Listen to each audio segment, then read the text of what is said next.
The enlightened teacher of Buddhism. People who do not have enough good fortune to meet Buddhist method follow the ups and downs of the flow of worldly sensual pleasures with endless sufferings from one life to another, similar to an ant crawling around the mouth of a jar. For people who do not have enough good fortune to meet Buddhist method but meet wrong methods, the more they practice, the more they become arrogant. They often deceive others for fame and wealth, carry out many evil deeds. It is such a waste of a lifetime of practice. People who have enough good fortune to meet Buddhist method but do not meet the enlightened teacher do not thoroughly understand the essence of Buddhism. They practice by following the interpretation of scholars, similar to an animal chewing a bone. It does not want to let go of the bone, but also does not gain anything from chewing again. For people who have enough good fortune to meet Buddhist method and are determined to follow Buddhism to practice with a wish to escape from the worldly sufferings, but meet the extended heretical canons compiled by the scholars, they practice to such an extent of the half-dead without any result. Their ascetic life is not as it should be, and so is their secular life. To have a clear view of the Buddhist monks/nuns at present, they can be in 6 categories as below. 1. Bhikkhus who regularly perform worship and ceremonial offerings, singing panegyrics, chanting verses, officiate ceremony. These bhikkhus have little training of doctrine. Pagodas are their places for living as a family. They have wives, children. They do all the jobs like a secular family, such as farming, tilling the fields, raising pigs, chicken, goats, cows, etc. When people invite them to come to their houses to do worshiping, reciting, and chanting, performing requiem, wishing for peace, they will do with clear prices. 2.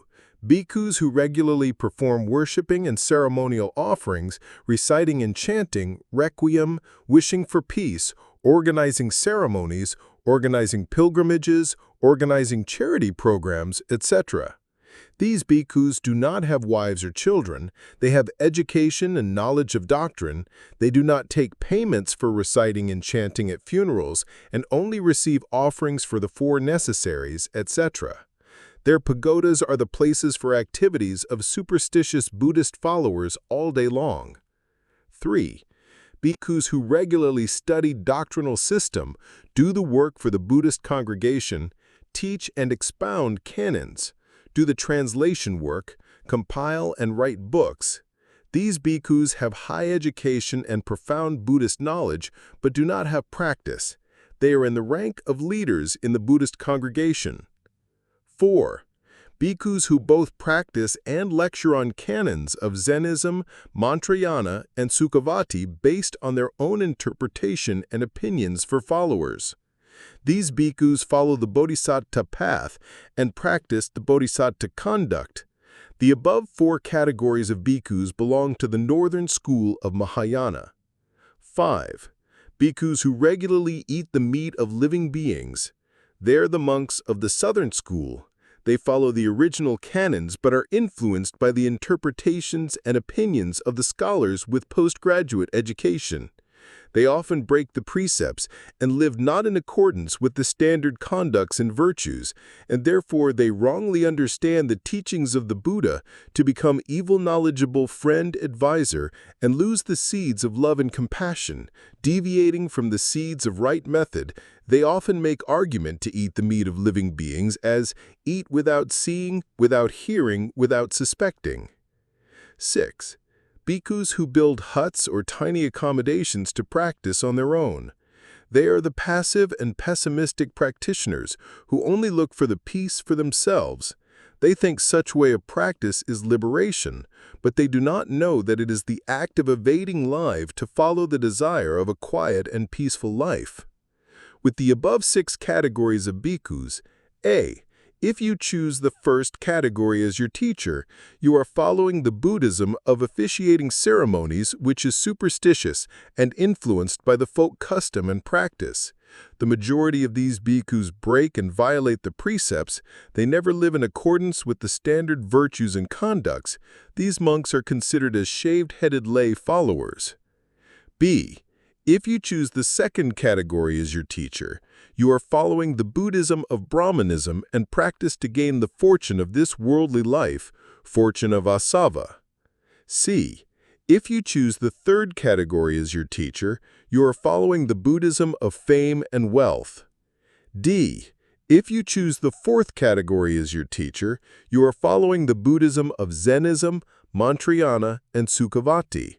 These methods are similar to those who chew metal balls with which they could not swallow but do not release. E. If you choose the fifth category as your teacher, you are following the Buddhism of the Southern School and become evil knowledgeable friend, advisor, and lose the mind of love and compassion, staying away from the path of liberation. F. If you choose the sixth category as your teacher, you are following the Buddhism which is passive, pessimistic, and evading life. Their life of practice does not lead to any result. They do make efforts, but their efforts do not bring any benefit. In Buddhism, there are such 6 categories of bhikkhus. If you are not accepting to choose them as your teacher, so who would you consider as your teacher? We would like to introduce the enlightened teacher of Buddhism so that you will not have to search for long and will not be deceived by heretical monks. The enlightened teacher is the method and precepts of the Buddha. In the past, the Buddha also relied on this method and precepts to accomplish his practice and attain the full enlightenment. Therefore, when he completed his practice, he knelt down and kowtowed to the Dhamma and considered it as his teacher. When he was about to enter Nibbana, he made his testament, "After my entering Nibbana, you, the bhikkhus, consider my method and precepts as your teacher, as your steady support for practice." We also would like to introduce the canons of Buddhism so that you would not be mistaken. 1. The 4 agamas. 2. The 5 nikayas. Even though the 4 agamas and the 5 nikayas are the original canons of Buddhism, but within these canons, the patriarchs have made considerable alterations, particularly in the agamas. Their translation has changed the meaning of the teachings of the Buddha, and they even wrote the suttas to connect Theravada and Mahayana. As such, when studying these canons, you, the Buddhist followers, should not completely believe in these canons. Instead, you should remember the teachings of the Buddha. Kalamis. You should not believe oral tradition. You should not believe inherited tradition.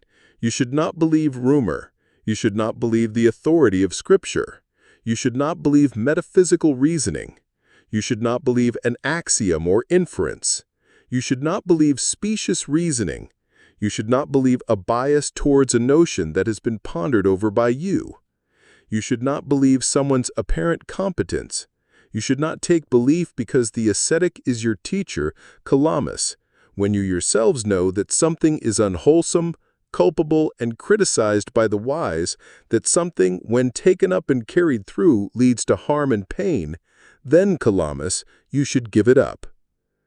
The above teachings of the Buddha are the reminder and warning for his disciples that they should not take hasty belief so that they would not be deceived by heretical methods under the name of Buddhism.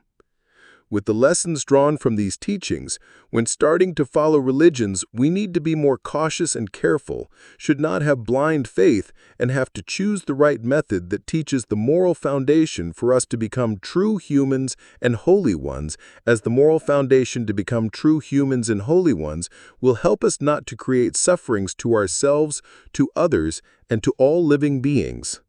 If you find it interesting, please give me a like and a channel subscription. Thank you very much.